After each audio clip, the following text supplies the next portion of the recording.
오늘 말씀의 제목은 은혜와 사랑 그리고 돈입니다. 매우 흥미로운 주제입니다. 그리고 매우 민감한 주제입니다. 왜 민감하냐면 이것이 수입과 관련된 것이 아니라 지출과 관련된 이야기이기 때문에 그렇습니다. 자본주의 시대에 돈을 싫어하는 사람은 아무도 없을 거예요. 그래서 종교인도 돈을 좋아하고요. 그리고 교회를 다니는 교인들도 돈을 매우 좋아합니다. 그래서 꼭 필요한 돈이 생기면 나 은혜 받았어 라고 이렇게 말할 때가 있고요. 그리고 하나님의 사랑을 받는다라는 느낌을 받습니다. 그렇지 않습니까? 그렇죠? 만약 돈이 없는 힘든 생활을 한다면, 그리고 그 시간이 내가 생각했던 것보다 더 이상의 시간이 지속된다면 하나님은 나를 사랑하지 않는 것이 틀림없어 라고 이렇게 불평하게 될 것입니다. 그래서 이런 마음으로 돈에 압도당하기 시작하면 우리 마음에 이런 생각이 들 수 있어요. 은혜와 사랑, 돈, 이 세 가지는 항상 같이 있을 것인데 그 중에 제일은 돈이라, 이런 식으로 어쩌면 내 삶의 고백으로는 말씀을 그렇게 고백할 수 없는 거 아닌가? 진짜 내가 돈을 사랑하는 것 같아 라는 그런 걸 인정하지 않을 수 없을 것입니다. 세상은 돈을 굉장히 사랑하죠. 동시에 세상은 교회가 굉장히 돈을 사랑하는 것처럼 보는 것 같습니다. 코로나19 상황 속에서 교회가 예배를 재개하고 또 예배를 지속하는 것을 보면서 그런 기사가 있는 모든 기사 아래에 이런 댓글이 달리더라고요. 다 헌금 때문에 예배하는 거야.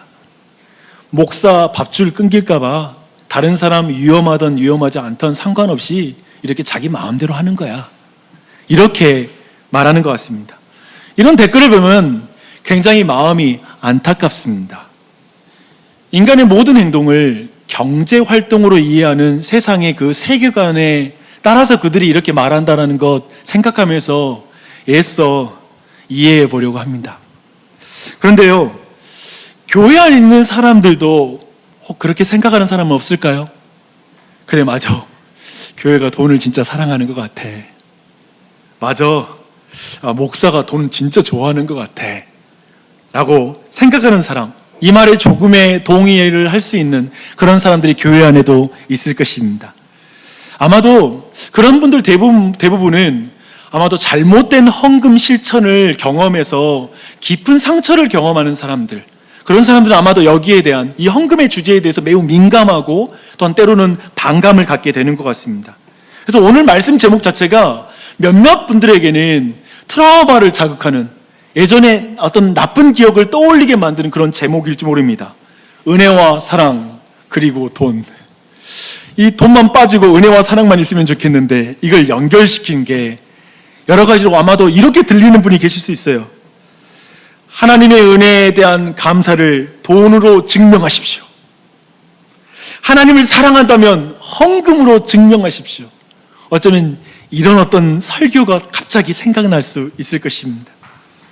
얼핏 들으면 이 말들은 종교 사기꾼들의 말들인 것 같아요. 그렇죠?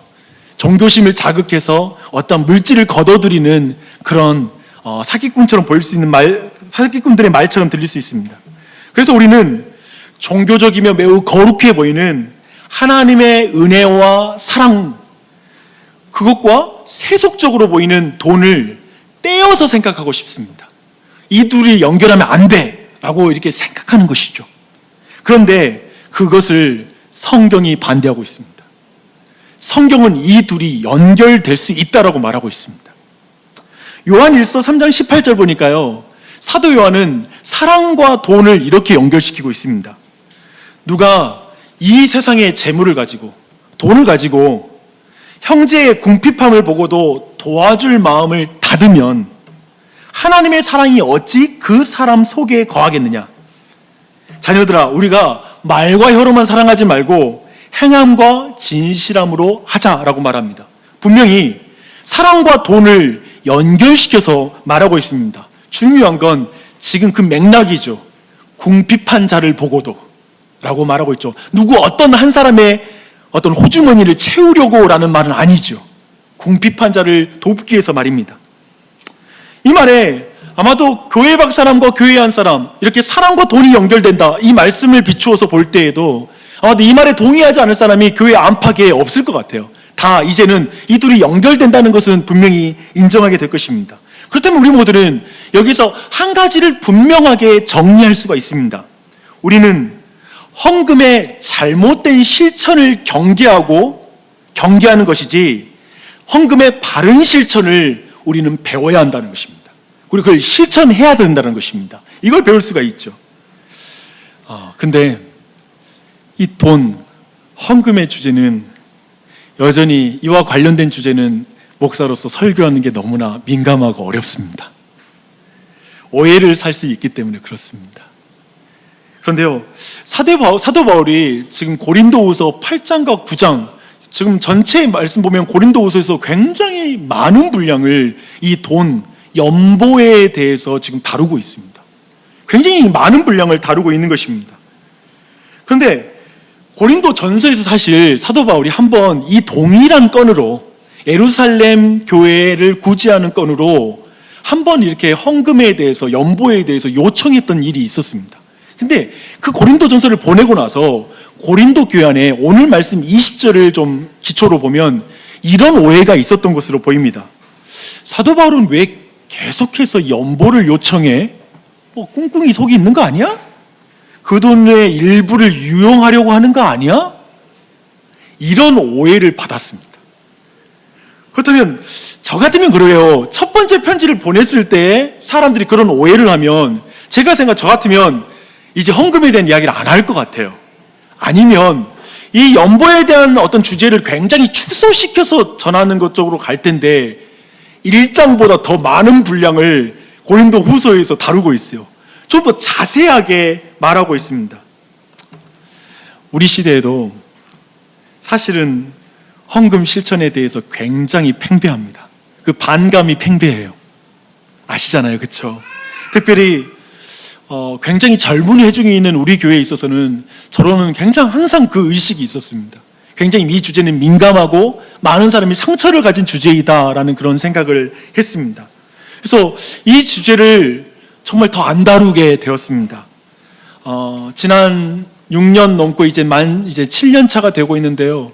제가 헌금에 대해서 직접적인 주제로 설교를 나눈 것은 우리 교우들은 아마도 그 주제로 직접적인 말씀을 들은 건 거의 없다라는 걸 알고 있을 것입니다. 왜냐하면 저도 여러분과 같은 세대이기 때문에 그렇습니다.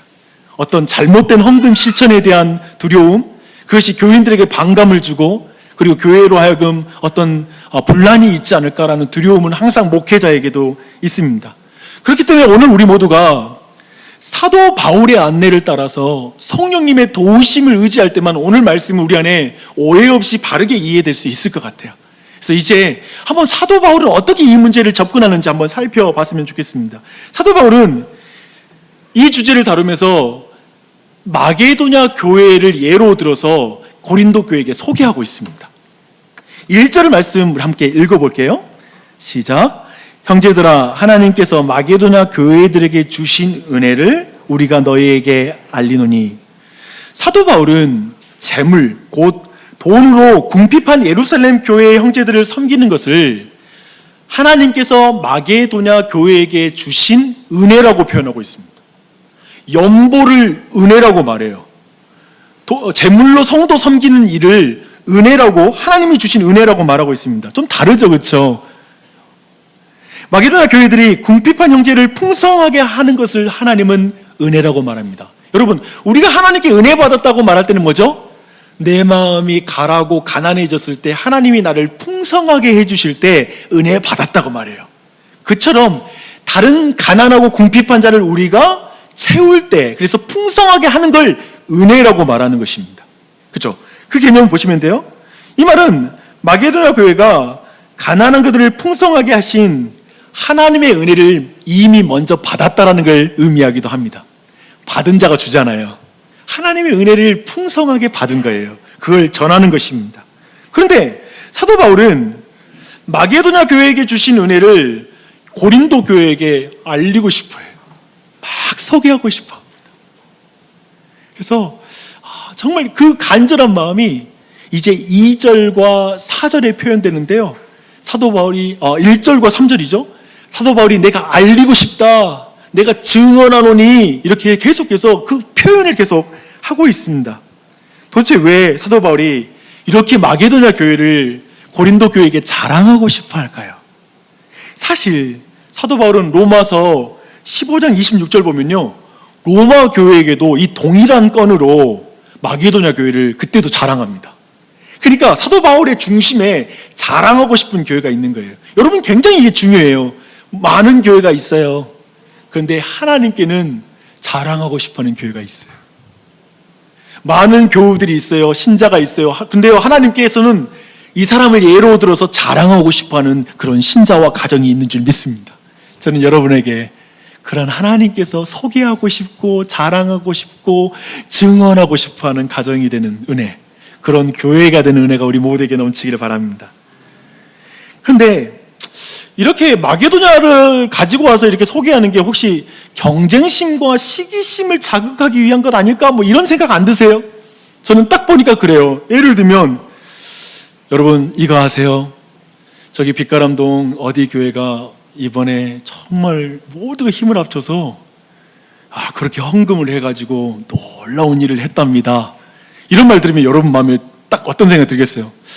목사님께서 지금 우리 교회가 돈이 필요하거나 뭔가 우리 안에 시기와 경쟁심을 자극하여서 뭔가 이렇게 헌금을 하기 원하는가 보구나, 어쩌면 이런 오해를 하기 쉬울 것입니다.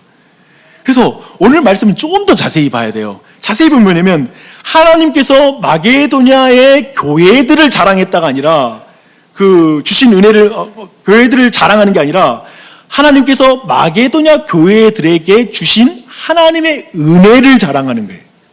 은혜를 말하고 있는 것입니다. 여러분, 하나님의 은혜가 높아지면 무슨 일이 벌어진지 아세요? 마게도냐 교회는 이렇게 많은 헌물을 드리고 나서도 교만해지지 않아요. 다 하나님의 은혜죠. 하나님의 은혜로 이 모든 걸 행했어야 라고 말할 것이고, 또한 헌금을 이렇게 받는 예루살렘 교회는 이거 우리가 덕을 봤으니까 나중에 다 갚아야 돼, 이런 식의 거래의 개념이 아니라 이게 하나님의 은혜야, 정말 하나님 살아계신다, 하나님의 은혜를 찬양드리는 관점이 돼요. 이런 게 굉장히 중요해요. 왜냐하면 교회를 엉망으로 만드는 건 뭐냐면 내가 헌금했어, 이게 엉망으로 만들거든요. 하나님의 은혜입니다 라고 고백할 때 여기에 대한 권리를 주장하지 않거든요. 내가 헌금을 많이 했다 해서 발언권이 커지지 않거든요. 항상 겸손해지거든요. 하나님의 은혜만을 찬양하는 것입니다. 그런 식으로 지금 이 본문은 그런 의미에서 마게도냐를 가져온다는 걸 주목할 필요가 있습니다. 그래서 우리 모두에게 더욱 궁금해지죠? 그렇다면 도대체 하나님께서 마게도냐 교회에게 주신 그 은혜가 뭘까? 저는 이 은혜를 우리 모두가 사모해야 된다고 생각해요. 2절 보겠습니다. 환난의 많은 시련 가운데 그들의 넘치는 기쁨과 극심한 가난이 그들의 풍성한 연보를 넘치도록 하게 하였느니라. 하나님이 마게도냐 교회에게 주신 은혜의 첫 번째는 뭐냐면, 마게도냐 교회가 어떤 형편에서 연보했는지를 볼 때 그 은혜가 드러납니다. 그 뭐냐면 환난의 많은 시련 가운데 드렸다라는 것입니다. 사실 마게도냐 교회는 지금 예루살렘 교회에게 닥쳤던 그 기근이 마게도냐 교회의 지역에도 임했어요. 물론 예루살렘이 더 심각한 기근이 임했던 것이죠. 동시에 여기에는 신앙적인 핍박까지 있었어요. 하나님을 믿기 때문에 오는 핍박이었습니다. 여러분, 환난이 있고 핍박이 있고 시련이 있으면 마음이 어떻게 돼요, 여러분? 기쁨이 사라지죠. 당연한 이치잖아요. 그렇죠? 근데 정반대의 결과를 말하는 거예요. 마게도냐가 기쁨 가운데 연보했다라고 말하는 거예요. 굉장히 기쁨이 풍성한 거예요. 그게 은혜예요. 여러분, 넘치는 기쁨으로 형제를 풍요롭게 하는 것이 은혜입니다. 이 은혜가 여러분 모두에게 넘치기를 바랍니다. 근데 보십시다. 기근과 신앙적인 핍박이 임했어요. 그럼 마게도냐 교회들은 결국 어떤 형편이 됐을까요? 극심한 가난에 처했어요. 극심한 가난이라고 표현하고 있습니다. 여러분, 사람이 극심히 가난해지면 어떻게 변합니까? 좀 사람들과 나누던 사람들도 어떻게 되죠? 인색해지죠. 나누기 싫어하죠. 그렇죠. 그러기 마련이에요. 그게 인간의 본성이에요. 그런데 그 정반대의 결과가 나와요. 뭐냐면 풍성한 연보를 드렸다라고 이렇게 말하고 있습니다. 사랑하는 여러분, 지금 마게도냐 교회의 이 상황을 감안할 때 우리 모는 여기에서 크게 외칠 수밖에 없죠. 뭘 외치는 거죠? 하나님께서 마게도냐 교회에 은혜를 주셨습니다. 은혜를 주셨기 때문에 기쁨으로 풍성한 연보를 바치게 되었습니다. 우리 모두 그 은혜를 찬양하지 않을 수가 없어요. 그렇죠? 이것이 바로 마게도냐에게 주신 하나님의 첫 번째 은혜라고 우리는 볼 수 있습니다. 근데 이제 두 번째 은혜가 있어요. 이 두 번째 은혜는 뭐냐면 마게도냐 교회가 어떤 모습으로 예루살렘 교회를 향하여 연보했는지 그것을 보면 그 은혜가 정확히 드러납니다. 3절 말씀 볼게요. 함께 읽겠습니다. 내가 증언하노니 그들이 힘대로 할 뿐 아니라 힘에 지나도록 자원하여 4절 이 은혜와 성도 섬기는 일에 참여함에 대하여 우리에게 간절히 구하니. 바울은 또 놀랍니다. 그들이 힘대로 할 뿐 아니라 힘에 지나도록 성도들을 섬겼다라고 이렇게 말하고 있습니다. 사실 3절 4절 보니까요, 제가 이렇게 좀 연구하고 보는데 중추신경처럼 가르침이 굉장히 많이 응축되어 있는 내용들이더라고요. 그러나 한 가지 말한다면 사실 헌금에서 굉장히 중요한 원리를 이 말씀 안에 말하고 있습니다. 물론 많은 분들이 여기에서 주목되는 게 뭐죠? 첫 번째는 힘대로 할 뿐 아니라 힘에 지나도록 드렸다라는 말은 뭐냐면 희생적으로 연보했다라는 말입니다. 희생적으로. 그래서 희생적으로 했다는 말은 자신이 가난해지면서 했다는 말이에요. 예를 들면 이런 것이죠. 세 끼를 먹던 사람이 두 끼만 먹고 한 끼를 드리는 거예요. 예를 들면 이런 식으로 연보를 했다라고 말하는 것입니다. 굉장히 희생적이며 섬기는 것이죠. 근데요, 지금 여기까지가 사도 바울을, 물론 여기도 너무 놀라운 일인데 사도 바울에게 이것이 하나님의 은혜인 것이 더 증명되는 게 뭐냐면 이 일을 자원해서 했다라는 거예요. 여러분, 그거 있잖아요. 어떤 면에서 좀 말장난일지 모르겠지만 내 형편의 안에서 내가 드릴 수 있는 건 내가 알아서 조절해서 드릴 수 있어요. 자원해서. 근데 희생해서 내 힘에 지나도록 드리는 부분은 사람이 쉽게 할 수 있는 일이 아니에요. 아시잖아요. 근데 그 일을 자원해서 했다라는 거예요. 얼마나 놀라요. 예를 들면 앞에서 목사가 더 해야 됩니다. 더 해야 됩니다. 여러분 더 하셔야 됩니다. 이렇게 말하는 게 아니라 자원해서 했다라는 것입니다. 그들은 바울에게 이 은혜와 성도 섬기는 일에 참여하기를 원한다고 간절하게 막 구합니다. 어떻게 하면 좋지요라고 조언을 구했다라는 말입니다. 굉장히 그 자발성이 드러나는 말이죠. 이게 은혜입니다.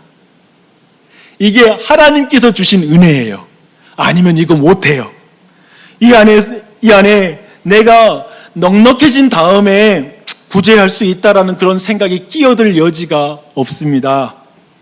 내가 먹고 살 수 있는 그런 여유가 있어야지 남 돌아보죠 라고 말하는 그런 식의 계산법이 여기 안에 끼어들 자리가 없어요.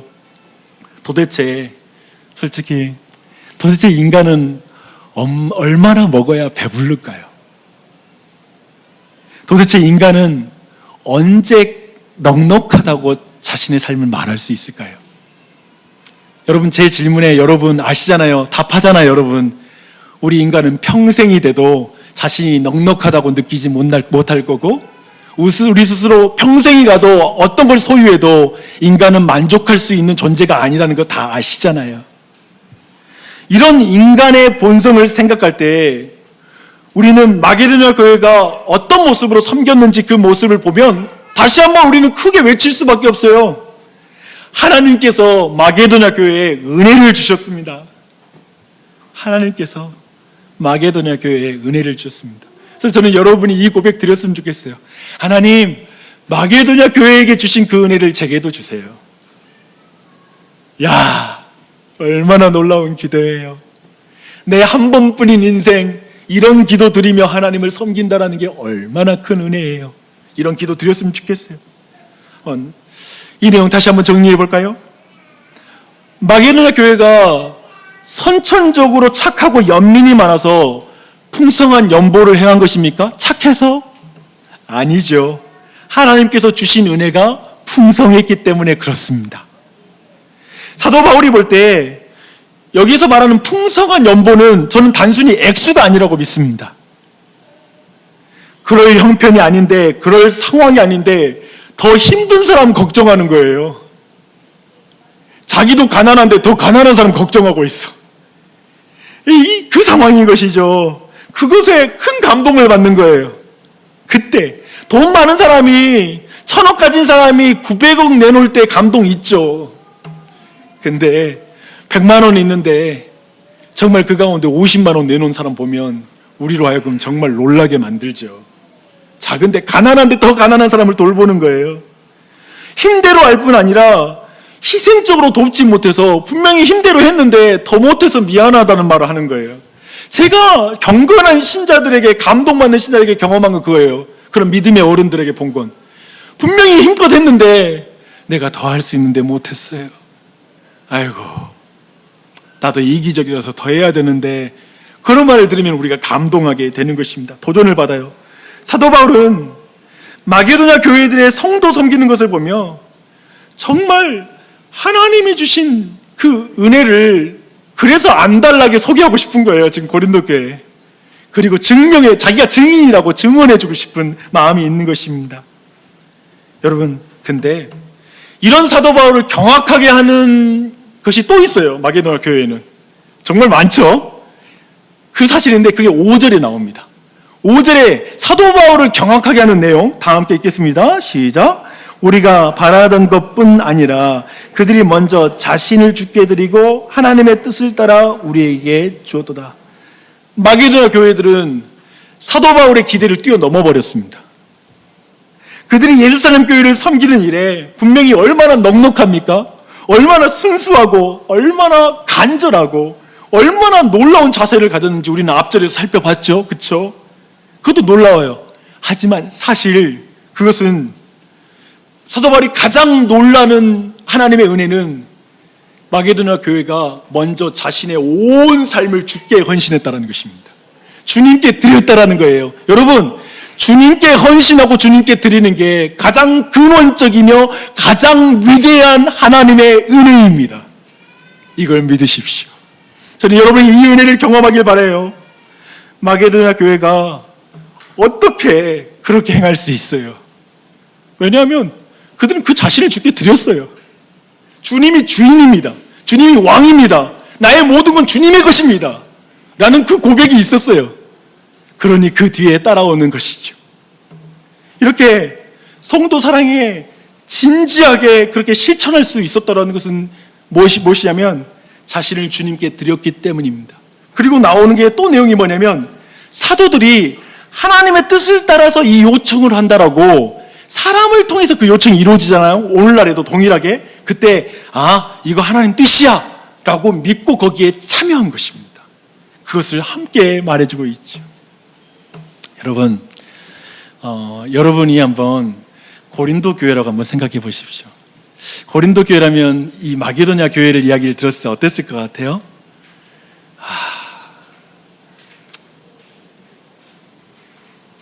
마게도냐에게 주신 하나님의 은혜를 여러분 보십니까? 하나님의 은혜가 보이세요? 그리고 그 은혜를 여러분 누리고 싶은 그런 욕심이 있으세요? 마음이 있으십니까? 제가 굉장히 아끼고 사랑하는 동생 목사가 있습니다. 올해 1월 달에 경북 양산에 교회를 개척했어요. 근데 이 교회 이름이 뭐냐면 되게 이름이 멋진데요. 예수인 교회입니다. 예수님을 따르는 사람이기도 하고 예수 안에 그런 교회 이름입니다. 되게 이쁘죠.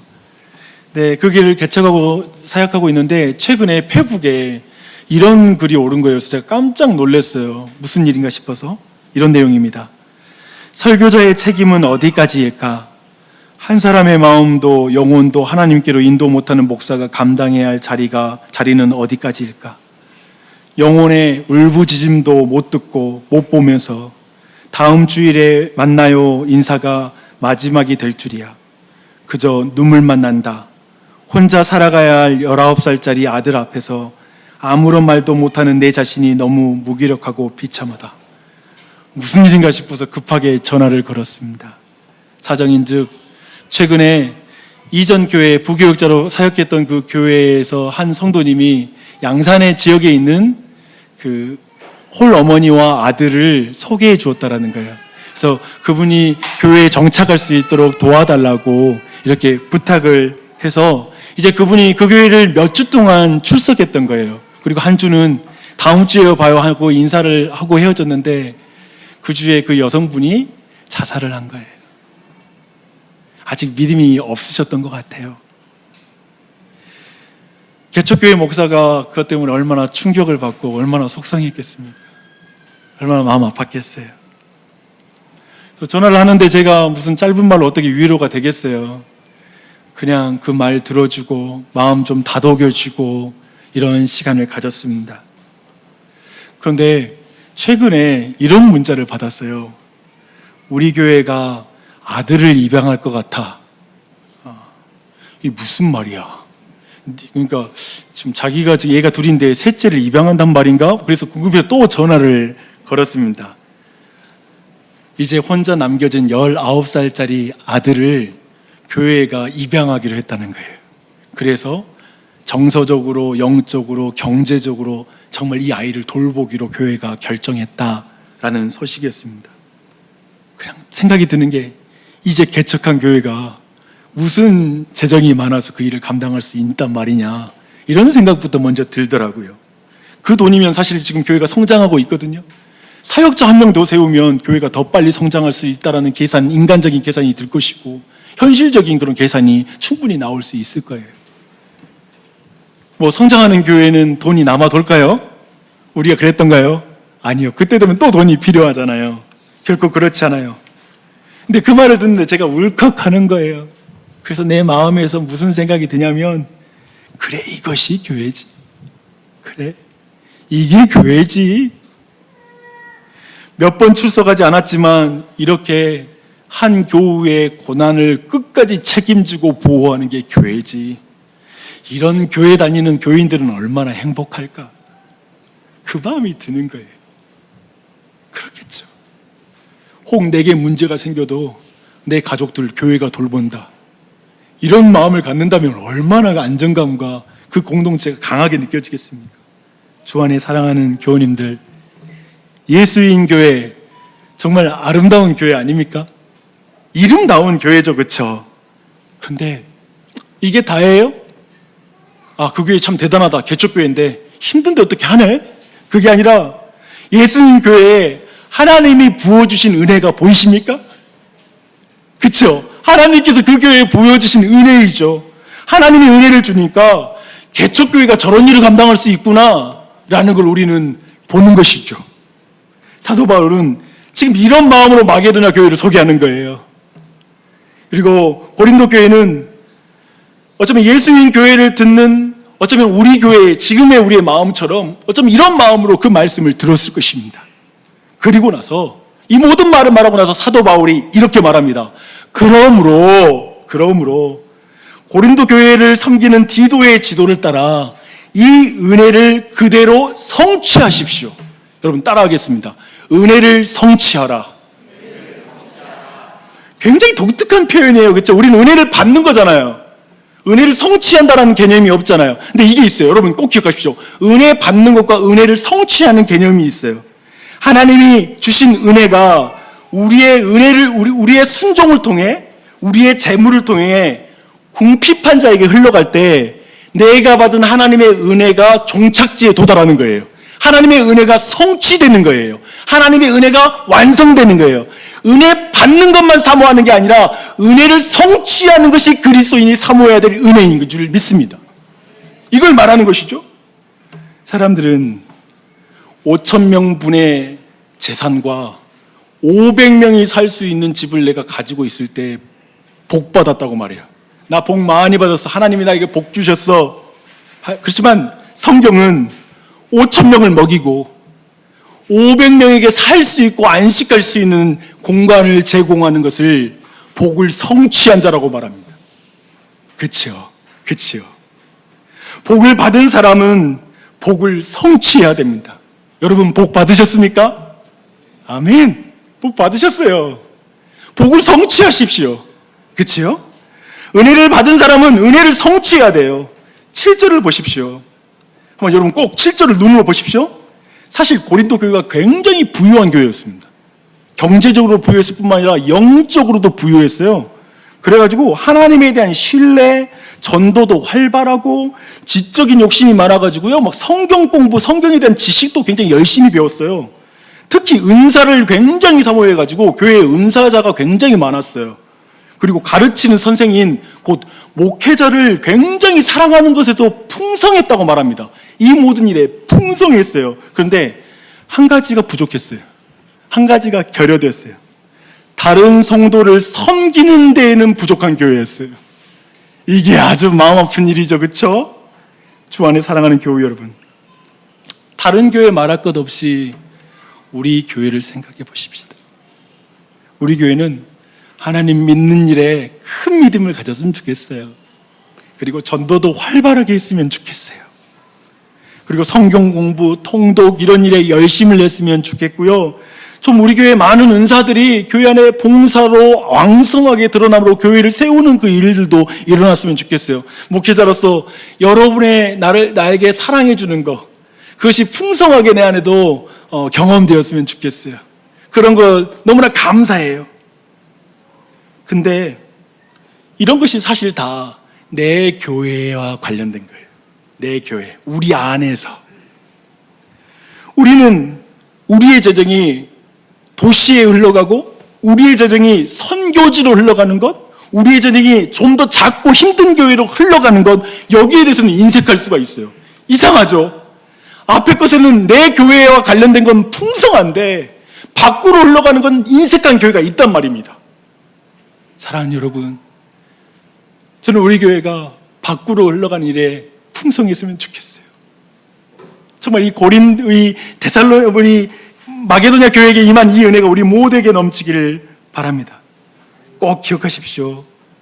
자신을 풍성하게 하는 것도 하나님의 은혜지만 남을 풍성하게 하는 것도 하나님의 은혜입니다.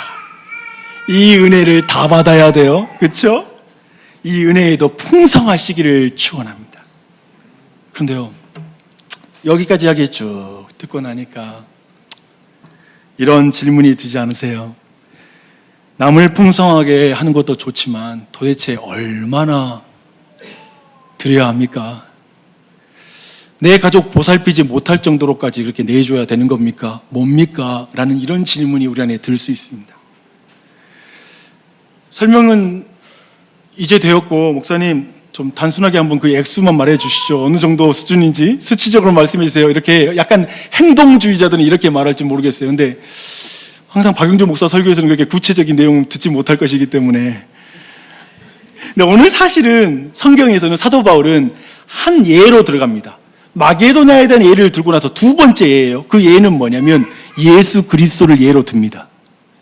9절 말씀 굉장히 중요하니까요, 함께 이 말씀 읽어보도록 하겠습니다. 시작. 우리 주 예수 그리스도의 은혜를 너희가 알거니와 부유하신 이로써 너희를 위하여 가난하게 되심은 그의 가난함으로 말미암아 너희를 부유하게 하려 하심이라. 성경은 어쩌면 우리에게 얼마만큼 하면 되죠? 이렇게 묻는 우리에게 우리 주 예수 그리스도를 아는 은혜만큼 해라. 네가 경험한 우리 주 예수 그리스도의 은혜만큼 해라. 그분의 은혜는 무엇이냐? 부한자였으나 하나님과 동등한 분이셨으나 자기를 비워 종의 형체를 입으시고 오셔서 십자가에 달려 죽으실 때 살과 피를 다 내어주시고 그가 입고 있던 겉옷마저도 죄인들이 나눠 가질 정도로 벌거벗을 정도로 모든 걸 내어주신 예수 그리스도의 은혜가 만약 너의 마음에 은혜로 와닿는다면, 너의 가난한 인생, 굶주린 인생, 핍절했던 영적인 상황을 풍족하게 해주는 그 은혜를 네가 경험한 만큼 그 은혜 안에서 연보해라, 가난한 자를 도와라 라고 예수 그리스도를 그 기준으로 우리에게 말하고 있습니다. 이 예수 그리스도의 은혜는 마게도냐 교회가 행한 그 연보와 비교할 수 있습니까? 아니면 예수님 교회가 행한 그 일과 비교할 수 있습니까? 아니요. 예수 그리스도는 더 온전하고 더 위대하고 그 이상을 해낼 수 있는 교회는 아무것도 없겠죠. 사람은 없겠지요. 바로 이것이 중심입니다.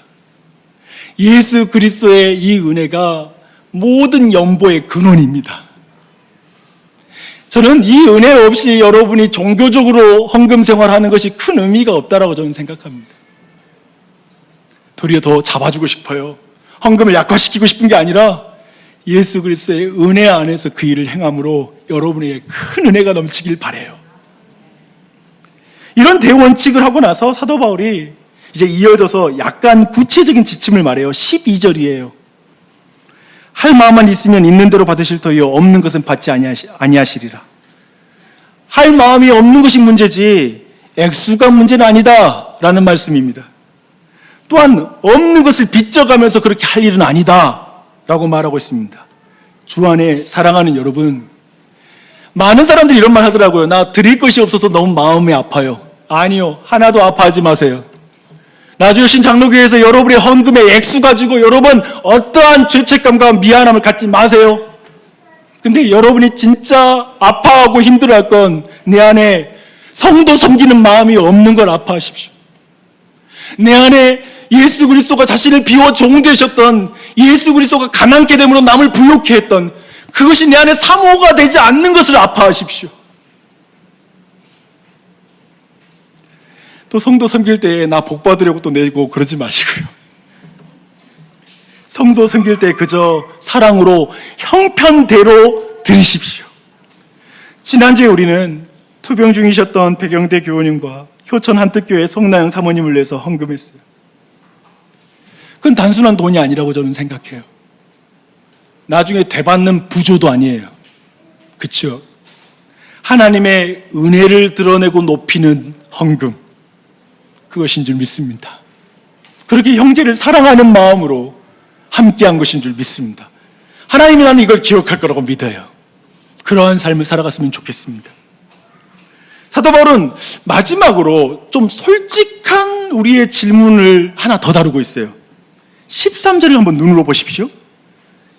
이 말씀은 그렇게 다른 사람을 풍족하게 하면 나는 가난해지는 것 아닙니까? 왜 하나님은 솔직히 능력이 있어서 좀 더 잘 살고 좀 더 잘 먹는 것을 못 보실까요? 왜 평등하게 만들려고 합니까? 어쩌면 자본주의를 사는 평등을 좋아하는 90년대생에겐 더 민감한 그런 질문일 수 있어요. 다 평등해야지. 그렇죠? 이렇게 묻는다면 성경은 한마디로, 한 문장으로 이렇게 말할 것입니다. 내가 말하는 능력대로 잘 먹고 잘 사는 것이 당연한 나라는 자본주의의 나라이고 하나님 나라가 아니란다. 하나님의 나라는 부유한 자가 가난한 자를 돕는 것이고 강한 자가 약한 자를 도와 세우는 것이 하나님의 나라란다. 그것으로 자신의 부함을 드러내고 그것으로 자신의 강함을 드러내는 게 하나님의 나라이다.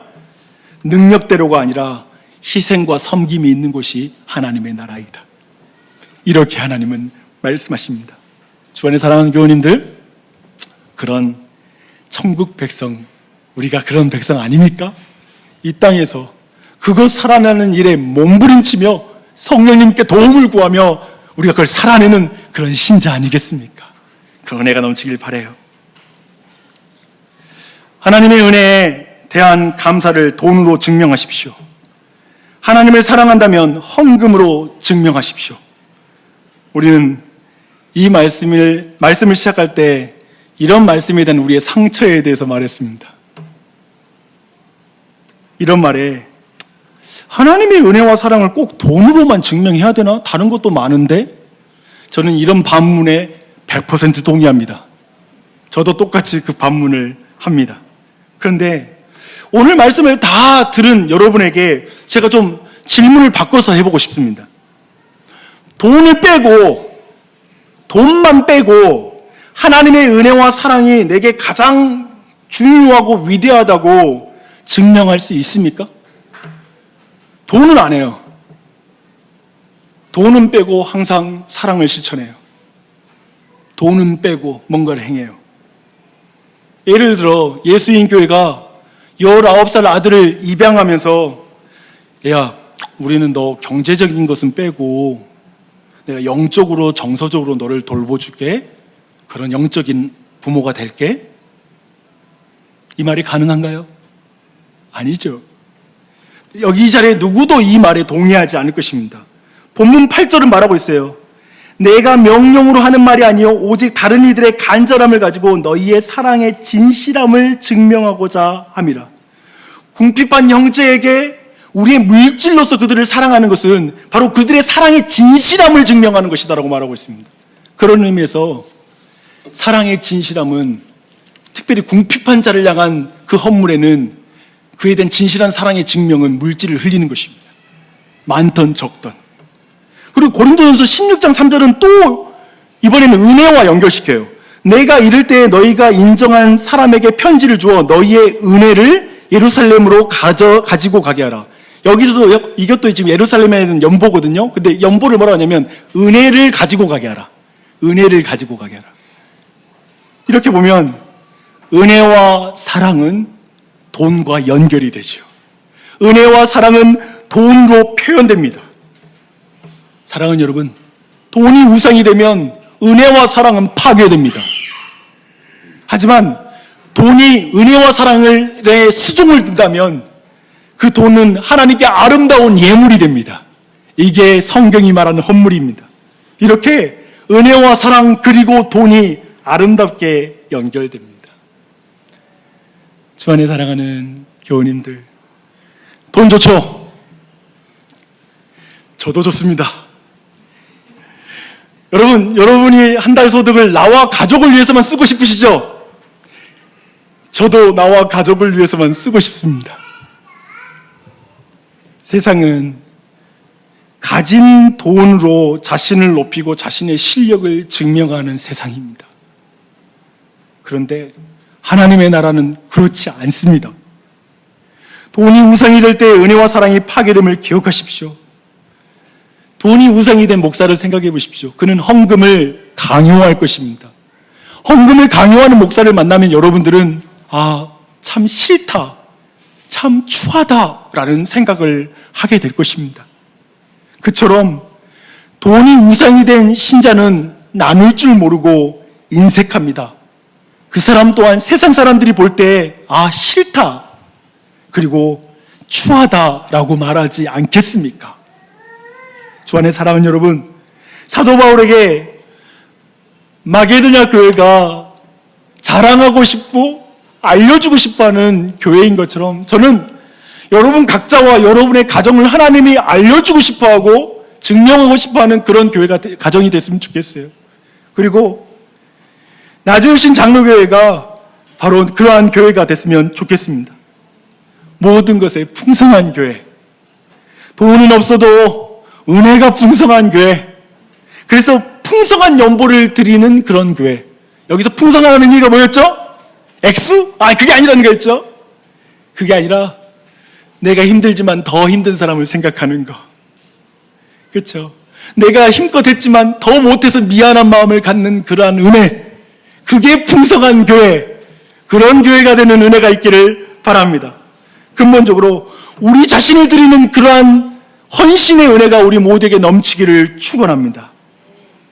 내가 받은 은혜를 그렇게 전달함으로 은혜를 성취하는 교회. 저 교회 건물 크게 지었어. 저 교회 사람 많이 모여. 저 교회는 하나님이 복 주신 교회가 틀림없어. 그 교회로 멈추는 게 아니라 주변에 있는 교회들이 저 교회 때문에 참 살맛난다, 저 교회 때문에 정말 우리가 많은 유익을 누린다라고 말할 수 있는 교회, 우리가 평생에 많은 교회를 섬기겠죠. 그러나 지금 나주신 장교는 한 시기 동안 우리가 누려가고 세워야 될 교회일 텐데, 우리가 꿈꾸는 교회가 그런 교회가 되는 것이 우리가 꿈꾸는 교회 아닙니까? 그러면 그렇게 살아내십시다. 그렇게 행하십시다. 그렇게 이루어 가십시다. 그래서 안과 밖에서, 안에서도 풍성하게 나누고 밖으로도 풍성하게 흘릴 수 있는 교회, 그런 교회가 되기를 축원합니다.